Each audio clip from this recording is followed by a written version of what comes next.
Snow fell in soft curls over the small town of Willowridge, settling like powdered sugar on rooftops, street lamps, and the glowing Christmas market.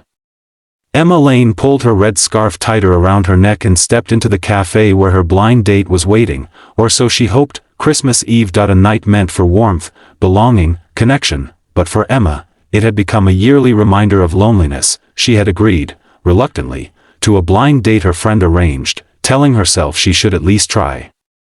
She was tired of being the nice girl who's always alone, the one who bought her own Christmas gifts and cooked dinner for one. Inside the cafe, warm golden lights flickered across the wooden tables.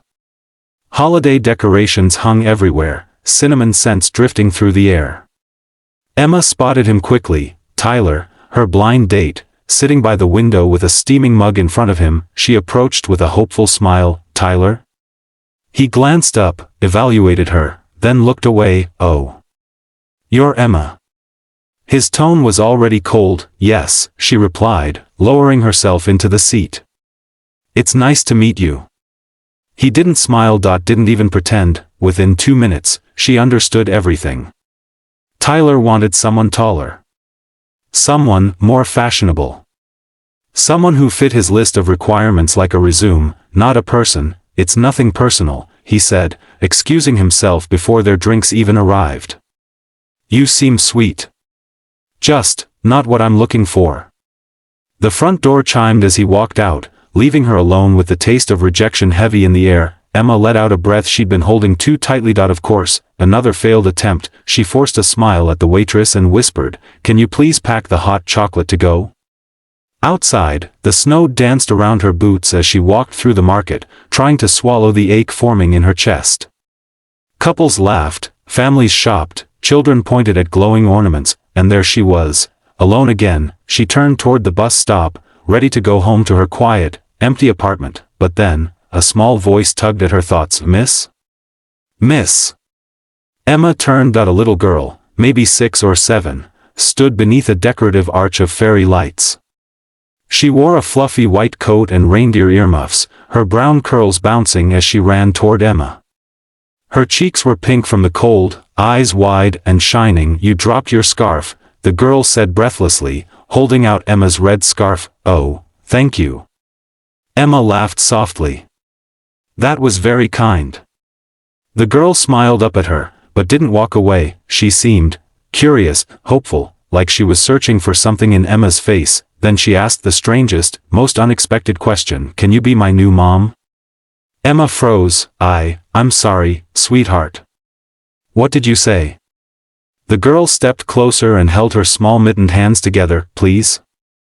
Daddy said Santa sometimes brings people, not presents. And you look like someone Santa would pick." Emma's heart twisted. She knelt down so she was eye level with the little girl. "What's your name?" she asked gently. "Lily," she whispered. "I'm 7. Where's your dad, Lily?"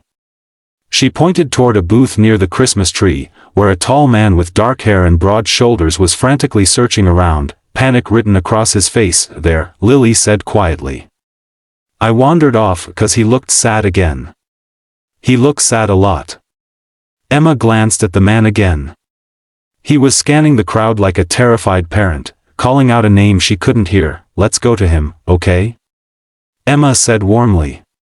"He's worried." Lily nodded and took her hand with surprising trust. As they walked toward him, Emma felt a strange warmth, like fate had turned her away from one door only to guide her toward another. The moment the man saw them, relief washed over him like a wave. "Lily," he breathed, dropping to his knees and pulling her into a fierce hug. "Don't ever run off like that. God, you scared me." "I'm sorry, Daddy," she said softly. "But look. I found someone." Only then did the man look up. His eyes met Emma's, and the world around her seemed to still. He had gentle eyes, stormy blue, framed by worry that didn't belong on someone so young. His jaw was strong, his expression sincere, his coat dusted with snow. I'm so sorry," he said quickly. "She didn't bother you, did she?" "Not at all," Emma replied with a smile. "She was lovely." Lily tugged his sleeve. "Daddy, ask her." "Honey," He murmured awkwardly, "Ask her." Lily insisted. He sighed softly, then looked back at Emma, embarrassed. "She has this idea," he said. "She thinks Santa will bring her a new mom this Christmas. It's just the two of us, and she gets lonely."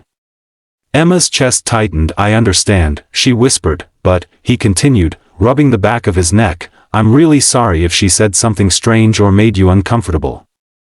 "She didn't," Emma replied instantly. Lily beamed. Emma offered her hand. "I'm Emma." "Daniel," he said, shaking it gently. "And thank you for bringing her back." "Daddy," Lily whispered loudly, "she looks like she could be my new mom." Daniel turned red. Emma laughed, and something in that moment, between the laughter, the embarrassment, the innocence, felt beautifully right. The Christmas market lights glowed around them as snow drifted between their shoes. "Look," Daniel said softly, "we're about to get dinner at the tree lighting ceremony. Would you like to join us? As a thank you." Emma hesitated for a heartbeat. She had just been rejected minutes ago. Her heart was still bruised, but Lily looked up at her with hopeful brown eyes, and Daniel looked at her with genuine kindness, something she had rarely seen in the dating world. She smiled. "I'd like that." Lily squealed, grabbing both their hands. "See?